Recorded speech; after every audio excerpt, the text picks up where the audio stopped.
Olá, nosso convidado para a entrevista dessa edição é o Dr. João Antônio Prata. Ele é médico oftalmologista, uma das grandes referências da medicina em Uberaba. Foi professor da UFPM, a nossa Universidade Federal do Triângulo Mineiro, por mais de 40 anos, dirigiu várias entidades classistas e se transformou no escritor dos 4 capítulos. E hoje nós vamos falar sobre essa obra que foi lançada há pouco tempo e quero dar as boas-vindas. É uma honra receber o senhor aqui no estúdio da TV Câmara para a gente falar um pouco sobre a sua vida e sobre o seu livro, doutor João. Boa noite, Vacira. Boa noite, telespectadores do canal TV Câmara. É um prazer e uma satisfação imensa atender o seu convite e estou à sua disposição.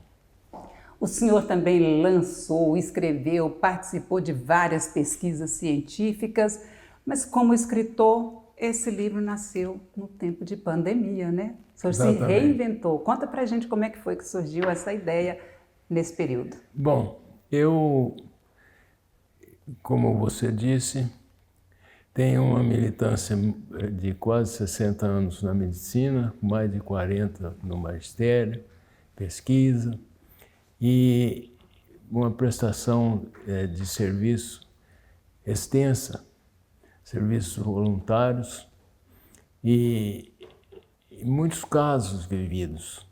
Então eu tinha uma ambição, por assim dizer, de documentar esses casos, alguns hilariantes, tristes, tormentosos, casos mais importantes da minha infância, do meu tempo de estudante, de medicina, como médico e como prestador de serviço.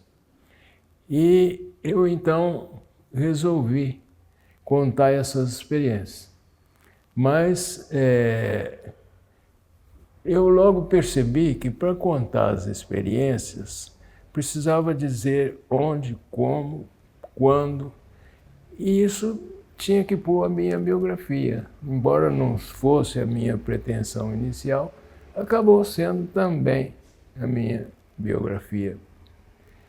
E justamente no tempo da pandemia, que eu tive que parar de trabalhar, e fui escrevendo esses livros sem consultar uma agenda, uma anotação. O que estava na minha cabeça, eu colocava. E impressionante porque tem muitas datas, né? Nome das pessoas. Muita coisa. O senhor tem essa memória privilegiada. Graças a Deus. Muitas pessoas têm me dito isso que você acabou de falar. Eu consultei uma ou outra data com congressos ou coisas equivalentes, mas em geral foi o que estava na minha cabeça. Primeira edição eu editei em 2020, mas quando escrevia toque de caixa, porque com a pandemia eu tinha receio de pegar a doença, que era muito séria, e não editar o livro. Então, depois que eu editei, eu fui ler com calma e vi que omiti certas personagens. Eu não cito nomes nos meus... São 500 e tantos casos contados, mas eu não cito o nome. Cito o nome quando é de colegas, assim, no sentido positivo. Dos pacientes, não? Não, dos pacientes nenhum eu cito o nome, nem dos colegas, exceção aqueles que eu citei. Então, como esgotou a primeira edição, agora, o ano passado, eu resolvi fazer a segunda edição, que eu lancei a convite dos meus companheiros de Rotary, do presidente do meu clube e do governador. Lancei no dia 19 de maio, em Caldas Novas, na Conferência Distrital de Rotary. Eu queria lançar aqui em Uberaba, mas... que é a minha terra, mas houve esse convite e ainda essa história de Covid, eu fiz lá. Assim nasceu isso. Eu nunca tive a ambição de ser escritor ou nenhum pendor para literatura. Foi uma satisfação médica. E o nome, o senhor trouxe aqui 4 capítulos, que é a divisão do sumário do livro. O senhor dividiu em 4 partes cronológicas. Exatamente. O primeiro capítulo foi a minha infância na fazenda, até os 7 anos e até a adolescência em Uberaba. O segundo capítulo é no Rio de Janeiro, que eu morei lá 1 ano. O terceiro capítulo em São Paulo, onde eu residi e terminei o científico e fiz faculdade na Escola Paulista de Medicina e exerci a profissão por 8 anos em São Paulo. E o quarto capítulo é aqui em Uberaba, de 1974 até os dias de hoje. Vamos falar um pouquinho então desses capítulos aqui, de alguns itens que eu pensei aqui. Por exemplo, o carrinho de bodes. O que é essa história do carrinho de bodes? O carrinho de bodes é realmente uma passagem marcante da minha vida, porque antigamente existia o carro de boi, aquele que cantava, fazia um barulhão cerrado afora. E não era a carroça como é hoje, era o carro, como aparece aí de vez em quando na televisão.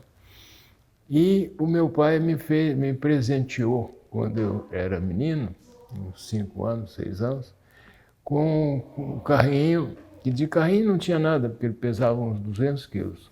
Era uma cópia do carro de boi, tracionado por juntas de bodes. E isto, quando o carro da fazenda ia fazer uma viagem, eu ia com o carrinho, meu pai me dava um dinheirinho, eu trazia também todo garboso uma carga. E o fato mais marcante desse carrinho foi na primeira vez que foi feita uma limpeza de uma represa, levava 4 dias, fazia-se um mutirão. Iam geralmente 40 vizinhos, funcionários, e a primeira vez que a mamãe, com seus auxiliares, providenciou o almoço, o primeiro almoço eu fui levar, lotou o carrinho em bacias de arroz, feijão, macarrão, aquela coisa toda, e eu não tinha, foi a primeira vez e cada empregado tinha 1 ou 2 cachorros. Quando aquela cachorrada viu aquele negócio se aproximando, saiu em cima e eles viraram para trás e caiu tudo. Eu no chão, eu deitei no assoalho do carrinho, aquilo passava debaixo da cerca e eu gritando com os bodes e tentando parar aquilo, não parava, foi parar lá no curral quando ele girou 180 graus. E eu fui salvo, milagrosamente, porque eu fiquei entre as rodas. E a comida? A comida acabou. Teve que fazer tudo. Os homens foram almoçar lá para as 2, 3 horas da tarde, mas acharam graça. Até hoje eu ainda encontro remanescentes desse dia que lembram a história do carrinho. E eu usei esse carrinho muitos anos. E ele está lá na Fazenda Capivara hoje. Os filhos do Arnaldo reformaram e ele está lá. Uma lembrança histórica. Lembrança histórica. E o que é matar morcegos? Matar morcego é que o meu pai tinha uma casa muito simples na fazenda e justamente na época do meu nascimento ele construiu uma casa boa, grande, alta, de um sobrado, que é a Fazenda Capivara, e a parte de baixo não era usada, tinha uns porões grandes, assim, do tamanho dessa sala, por uns 5, 6 metros. Tinha 2 porões que ficavam fechados e guardava lá travesseiros, paina, material diversos em aquelas arcas grandes, e ficava fechado. E eu com minha irmã e a meninada da fazenda, principalmente quando nós voltávamos das férias, ou mesmo esperávamos 2, 3 meses, aquelas salas enchiam de morcego. Então nós fazíamos um torneio entre a meninada e tinha 4 janelas, ficava cada um combatente com uma tábua de fogo numa janela e os outros iam espantando os morcegos, eles na tentativa de fugir, a meninada batia com tábua de fogo, batia e ia batendo os morcegos. E isso era uma coisa, o mais interessante é que entre os 2 porões tinha uma porta. E o morcego tem, como é sabido, ele tem uma espécie de radar, então ele não bate na gente. Mas eles vinham e tiravam cada fino e aquilo era uma risada geral, era uma gargalhada. No fim, expunha-se aqueles morcegos e geralmente quem ganhava matava uns 10 ou 12 morcegos. O meu pai apreciava aquilo porque, além da brincadeira da meninada, matava os morcegos que acumulavam no porão da casa. E a gente fazia aquela limpeza. O morcego, como é sabido, transmite doenças. Era uma diversão, mas tinha uma utilidade, os caçadores de morcego. Exatamente. E conversando com meus sobrinhos, eles gostaram demais do livro, foram criados lá na fazenda e acharam muita graça, porque até eles também mataram o morcego.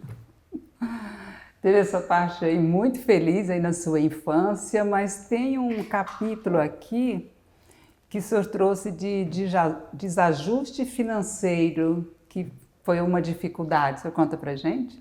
Conto. O meu pai era um homem muito equilibrado, muito sensato, uma das pessoas mais notáveis com quem a mais notável que eu já convivi. E era muito sensato nos negócios. Ele sempre era muito comedido e bom comerciante. Mas em 1947, 48, ele se envolveu numa enorme dívida. Não era propriamente uma coisa dele. Ele foi fiador de uma questão onde financiou 800 tourinhos registrados pela Sociedade Rural, precursora da BCZ, para o Peru, e o prejuízo foi total. E ele tinha arcado com a fiança de tudo aquilo. 400 foram por navio, via Canal do Panamá, e 400 por Buenos Aires, pela Estrada de Ferro. Agora você calcula.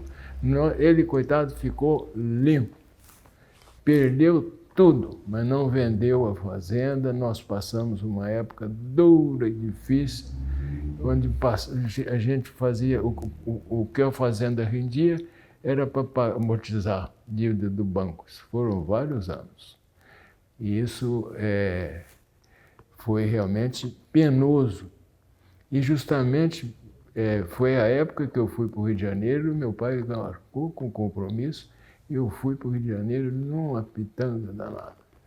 Do Rio de Janeiro, o senhor foi para São Paulo para fazer a faculdade de medicina, né, na Universidade Federal de São Paulo, na Unifesp. Sim. A minha avó pegava na minha mão, quando eu era menino, e dizia, mãos de operador. E punha na minha cabeça que eu ia para o Rio de Janeiro ser médico. Eu cresci com essa cabeça. E realmente aconteceu com meus dois irmãos, o Aloysio e o Arnaldo. O Aloysio, cientista de renome internacional, o Arnaldo, ex-prefeito de Uberaba. Doutor Arnaldo Rosa Prata, né? Exato, eles foram para o Rio. Então eu fui para o Rio também, com 16 anos, sem documento do bolso, para procurar pensão e me virar por lá. Sofri, penei naquele Rio de Janeiro, menino, mas graças a Deus deu certo.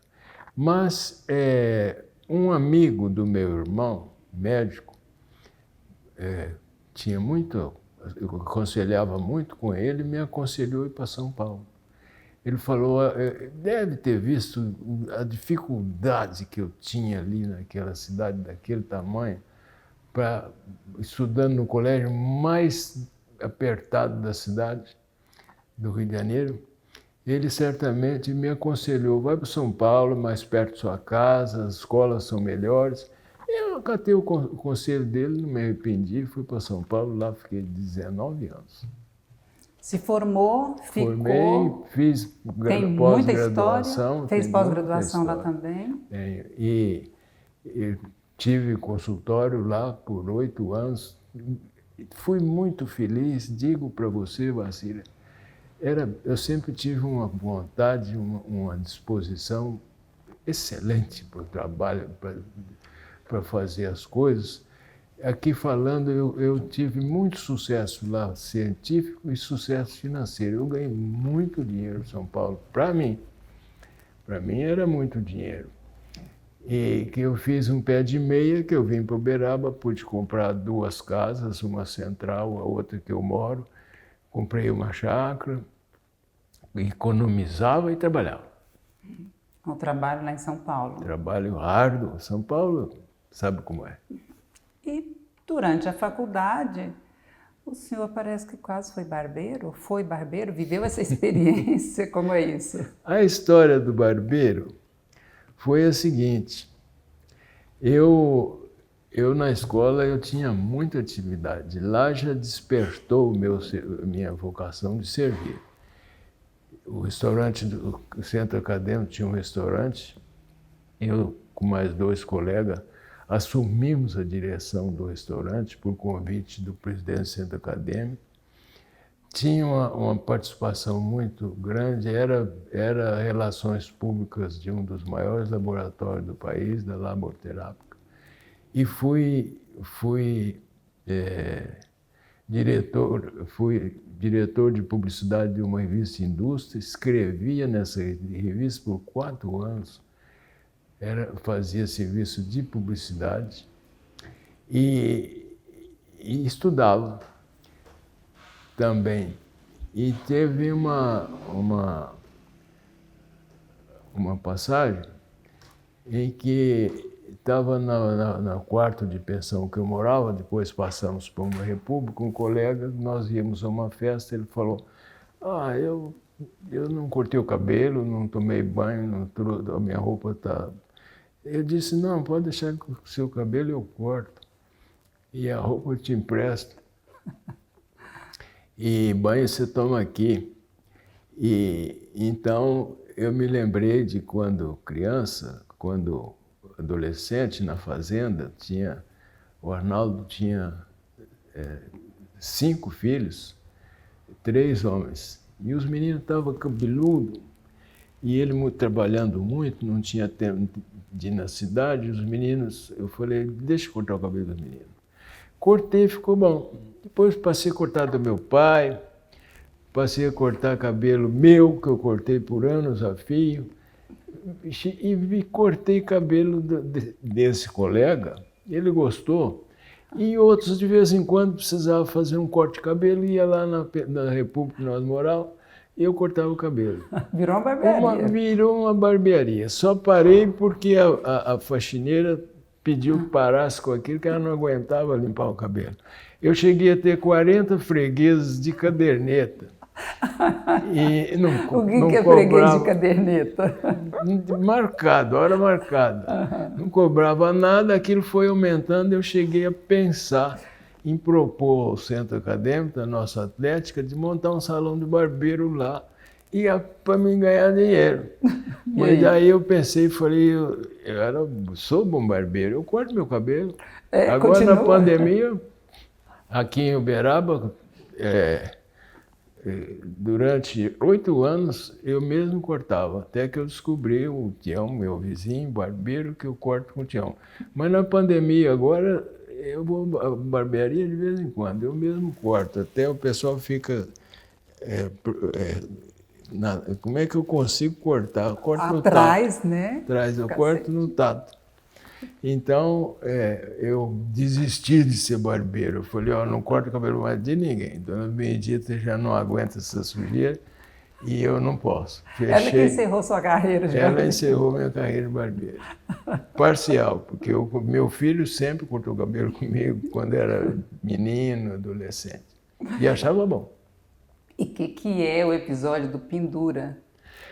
A Pendura é o seguinte,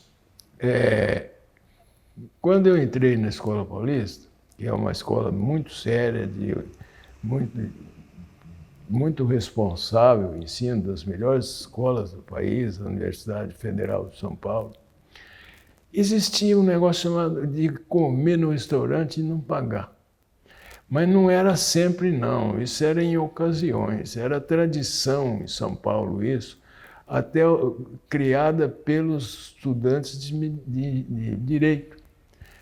Tanto que no dia 11 de agosto, que é o dia da instalação dos cursos jurídicos no Brasil, eles fazem a pendura lá, uma boa parte dos restaurantes fecha, outros até oferecem.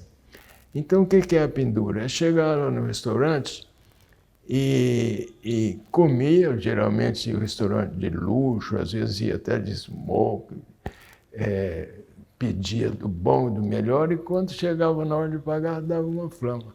No nosso caso, da Escola Paulista, nós fazíamos a pendura na ocasião de uma competição que existia com a Politécnica, que era a Pauli-Poli, que era uma competição que monopolizava a moçada paulistana. Então, e na eleição do centro acadêmico também, dava-se essa pendura. Então, era comer no restaurante sem pagar. Alguns restaurantes compreendiam aquilo, ofereciam, achavam graça, outros não. Chamava a polícia, e certa vez nós fomos parar até na polícia. E o mais interessante é que quando chegamos na polícia, e eu participando, no começo eu achava aquilo uma coisa horrorosa, não estava acostumado com aquele negócio. Mas depois eu vi que aquilo era uma prática, era um costume. É uma tradição, né? Uma tradição. Mas e parar na polícia nós chegamos, não, né? Hein? Parar na polícia é uma coisa. Às vezes ia parar na polícia, mas eu vou te contar um caso. Uma vez que eu fui em umas 2 ou 3 penduras, mas uma famosa restaurante finíssimo, o homem ficou inconformado, era 1h da manhã, ele fechou o restaurante, chamou a polícia, foram 11 viaturas de polícia, nós éramos uns 14. E chegamos lá, o delegado deu uma bronca danada, assim, e o dono do restaurante junto, ele passou de nós um sabão. Aí marcou para o outro dia, meio-dia, para a audiência. Nós íamos sem documento, sem nada. E aí, bravo o delegado, aí falou, onde é que foi a pendura? Foi no restaurante tal. Eu falei, puxa, que coincidência, minha primeira pendura foi lá também. Uma risada geral, ele ficou bravo. Falou, aí ele ficou bravo, né? Já era delegado. Cala a boca, quanto ficou? Ficou em tanto. Fizeram muito bem, isso é um roubo ter feito isso. Agora vocês vão sair daqui, não olhem para trás não. Quem olhar para trás vai dormir aqui.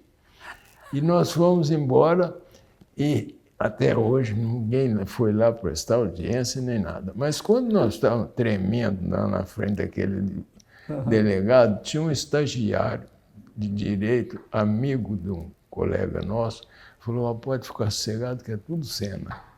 Tudo cena? Tudo, o delegado não vai fazer nada com você. Ele era um colega, já tinha feito isso. Eu achava também, né? aquilo um absurdo, falar, não é possível um negócio desse. Tinha umas penduras também mais simples que pedia, avisava o restaurante com antecedência e tinha uma de sair correndo. Essa sair correndo eu nunca participei. Doutor João Prata, nós temos aqui alguns capítulos, muita coisa para a gente falar. Agora, tem uma presença muito marcante aqui no seu livro como um todo, que é a sua esposa, a Maria Neuza. Conta para a gente assim, um pouquinho desse encontro, desse namoro, desse casamento. Foi quando o senhor retornou para Uberaba? Não, a Maria Neuza foi a minha alma gêmea. Tudo que eu fiz foi em parceria com ela. Se você observar, e várias pessoas fizeram essa observação, nesse livro ela é a artista principal. Tudo eu falo com Maria Neuza. E eu me casei no 4º ano de medicina. Eu vi que eu já trabalhava, tinha sustento no 6º ano, como publicitário, era jornalista, colega seu também. E como relações públicas da Bristol, eu ganhava mais do que muito médico. E estudava, eu ganhava mais do que médico do Estado. Uma ocasião eu fiz essa comparação. E era um bom estudante, não tomei uma segunda época. Mas eu vi que ela era minha alma gêmea. Eu propus ao meu pai, falei, ou o senhor continua me mandando a mesada, como os outros irmãos, ou então o senhor arruma um lugar, um apartamento para a gente. Ele comprou um apartamentinho, apoiou minha ideia. Eu casei, tive família, trabalhava e estudava. E isso com muito empenho e muita dedicação. Ela é forte aqui no seu Bom, livro, voltando né? a Maria Neuza, eu falei mais sobre mim, não falei sobre ela. Como eu casei muito cedo, e Maria Neuza é parte de mim, é parte da minha vida, não faço nada sem ela. Então eu enfrentei muitas dificuldades. Nesse livro aí, se você observar, metade dele é sobre medicina. Mas podem ver que eu não contei detalhes da minha profissão. Tem alguns detalhes importantes, como o Prêmio Nacional que eu ganhei num congresso em Salvador, brasileiro, com 400 trabalhos. Mas as dificuldades foram grandes. Eu sempre fui acostumado a desafios grandes. E desde que eu me casei, eu adquiri o hábito de trocar ideia intimamente com a Maria Neuza, a ponto de que eu pus aí nesse livro, eu fazia divã com ela. Porque quando eu tinha meus sucessos, eu contava para ela. Quando eu tinha as dificuldades, eu tinha o hábito de contar. Ixi, eu estou com um problema assim, assim, assado, uma dificuldade e tal. Ela é um anjo de criatura, e eu amo demais. E você vê que você já foi perguntar justamente na pergunta certa. Ela vai ficar satisfeita de ouvir isso. Mas eu tinha total liberdade de falar mesmo, pôr os podres para fora, não tinha segredo, era a minha psicóloga. Mas muito inteligente, muito boazinha, ela me ouvia, calada. Até que, quando eu terminava, ela não tinha conhecimento médico para mim, mas a base da psiquiatria, da psicologia, é o divã. Eu fazia divã com ela, sem saber. E quando terminava, ela não tinha o conhecimento, não me interrompia. E não tinha o conhecimento para dar o caminho. Mas eu falava tanto que eu mesmo achava o caminho. Isso, toda a vida foi assim. E eu fui descobrir isso dezenas de anos passados, que eu fui ver e falei, Maria Neuza, você é minha psicóloga. O segredo da psicologia é pôr para fora. Eu punha para fora sem qualquer temor, não tinha assunto que não pudesse falar com ela. E era uma escuta amorosa. Amorosa, e toda a vida me acompanhou em tudo. Meu braço direito, incrível. Até hoje cuida de mim que nem um bebê. É uma bênção, né? Uma bênção de Deus. A minha família, a minha esposa, Maria Neuza, o meu filho, que é um portento em medicina. Que tem o seu nome, tem o meu nome, um nome internacional, com estudos nos Estados Unidos, dezenas de trabalhos publicados, centenas, palestras, mestrado, doutorado, livre docência, presidente da Sociedade Brasileira de Glaucoma, presidente do chefe de serviço de glaucoma da Universidade de São Paulo, a Unifesp Federal, por 2 vezes. Seu colega de consultório? Colega de consultório, ele trabalha de manhã cedo no consultório e à tarde na faculdade. Eu inverso. De manhã na faculdade e à tarde no consultório. Doutor João Prata. 3 netos extraordinários, uma beleza. Vocês dividem esse espaço, o senhor tem quase 60 anos de consultório, o senhor teve consultório aqui. Tem consultório aqui, trabalha até hoje, né? E teve consultório em Araxá. Toda a sua vivência, o que o senhor trouxe aqui para o livro, né? O que é possível contar? Você leu o livro realmente. Porque quando eu vim para Uberaba, eu fui procurado pelo Dr. Ademar Ribeiro do Vale, através do Botelho, da ótica Botelho, que é lá de Araxá. que Araxá naquele tempo estava sem oftalmologista. Tinha um só e mudou. E o doutor Ademar tinha celebrado convênio com a CBMN, com a Arafert. Era uma pessoa extraordinária, dono do Hospital Dom Bosco. Então ele me procurou e pediu que eu fosse lá, atenderia os clientes dessas duas empresas e atenderia particularmente.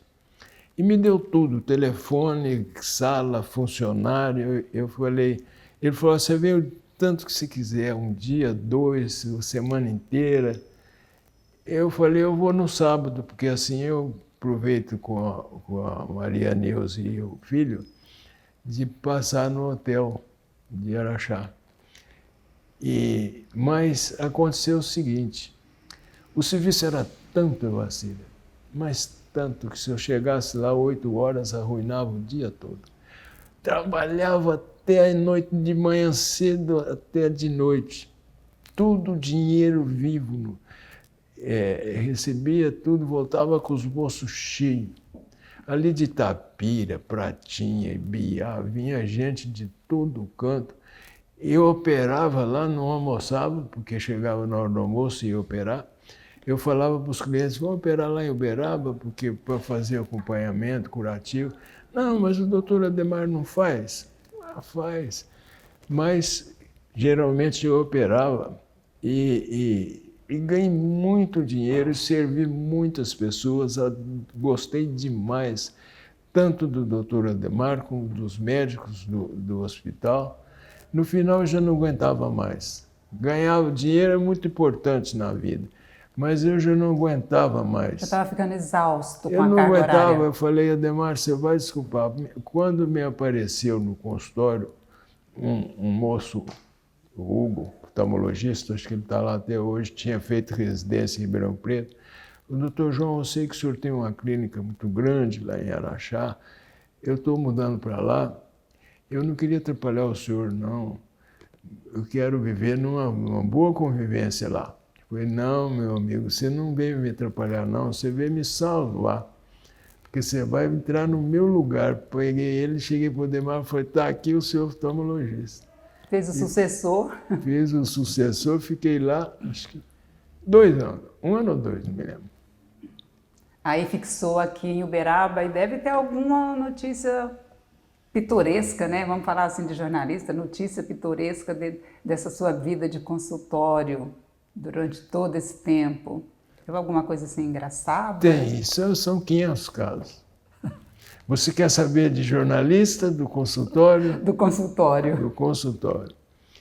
No consultório, eu tenho casos extraordinários. Eu não vou...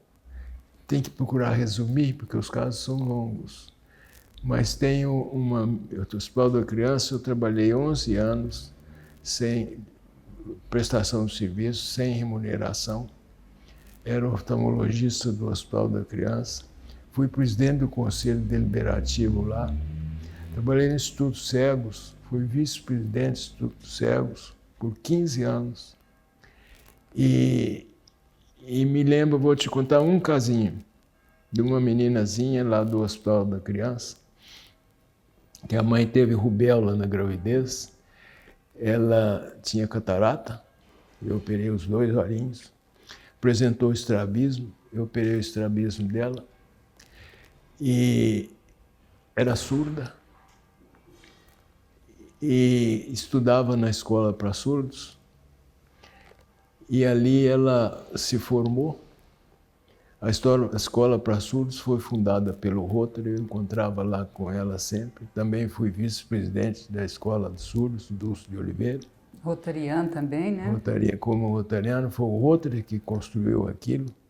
Ela se formou, tive contato com ela lá. Ela fez concurso para a Uniub, passou em psicologia, não falava, aprendeu lá a balbuciar, mas formou em psicologia, depois fez concurso para a Uniub, tornou-se professora da Uniub. E um dia, lá na Universidade Federal do Triângulo Mineiro, que eu era professor, eu encontro com ela e a mãe descendo as escadas chorando. ela tinha feito concurso para professora da UFTM e tinha passado. As duas chorando, e daí nós três descemos a escada chorando junto. Teria mais 500 e poucos casos. Vivenciou essa emoção Coisa desse sucesso tipo, mas dela, tinha também os cômicos, os curiosos. Teve de tudo que eu ponho aí nesse livro. Ele não é propriamente uma obra literária, é um livro de contos. Se chama 4 capítulos, mas eu errei no nome. Devia ser Contos em 4 capítulos. Bom, eu recomendo, porque a leitura é muito interessante, é gostosa, é bem suave e traz para a gente, né, o reconhecimento mesmo da personalidade, tanto dos seus colegas, dos fatos que o senhor cita, mas da evolução, do desenvolvimento da medicina, e o senhor situando entre um produtor rural, entre os classistas, entre os Rotaries, a medicina, a família, né? Então traz um histórico do Dr. João Antônio Prata nesse livro aqui dos 4 capítulos. O senhor fez o lançamento, como o senhor disse, lá em Caldas Novas. Em Caldas Novas, tem que fazer um lançamento em Uberaba também, né, doutor João? Aqui em Uberaba, que eu tinha sempre a ambição toda a vida de fazer o lançamento, ia fazer através do Rotary, mas transferiram para lá. Agora eu não sei, já tendo feito primeira edição, segunda edição lançada, fica um negócio meio, não sei. Você falou em prestação do serviço, eu prestei muito serviço também. A BCZ, 12 anos. Eu fui coordenador da Exposebu por 12 anos. Fui vice-presidente da BCZ, tenho uma folha de trabalho imensa. A Girolando também fui sócio fundador da Girolando. Sociedade de Medicina de Uberaba fui presidente. Da Sociedade Mineira de Medicina eu fui vice-presidente. Conselho Superior da Mineira eu fui também vice-presidente. Tem muita coisa. Tem muita coisa nesse livro e tem certamente muita coisa para contar em outros livros, né? A Maria Neuza sempre fala, você vai escrever outro. Porque toda a vida, depois que eu escrevi esse livro, sempre nós estamos, principalmente as refeições, eu lembro esse caso aqui, esqueci. Aquele outro eu esqueci. Ela fala, você vai escrever outro livro. Eu falo, agora não, agora já cansou, agora eu teria que escrever outra coisa. Mas eu não tenho essa ambição literária. Mas essa entrega nunca cansa, não. Nunca cansa o leitor, não cansa os amigos, os novos leitores, porque a medicina mudou um pouco, né, do seu tempo para cá, com a tecnologia, mudou muito. Você então, falou dos amigos, eu falei da minha ambição. Talvez a maior ambição que eu tinha era de documentar para os meus familiares e para os meus amigos, para os meus colegas, a profundidade do meu trabalho. Profundidade para mim, porque para outros às vezes até foi uma coisa simples, mas para mim foi bastante árduo, penoso e gratificante.